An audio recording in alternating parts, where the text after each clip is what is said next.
এবার রেমাল ঘূর্ণিঝড়ের ভয়ে আতঙ্কিত হয়ে পড়েছে বাংলার মানুষ।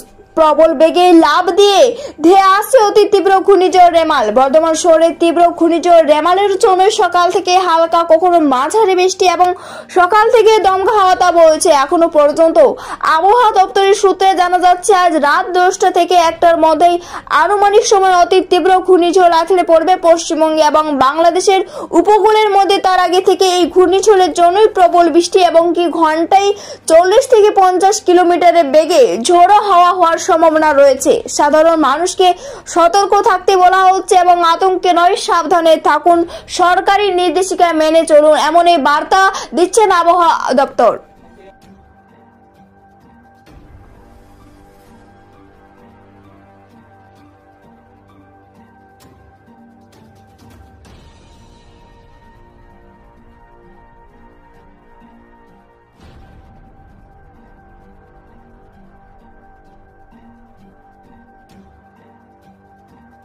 পূর্ব বর্ধমান থেকে দেবাশিস ঘোষের রিপোর্ট, রূপসী বাংলা মিডিয়া।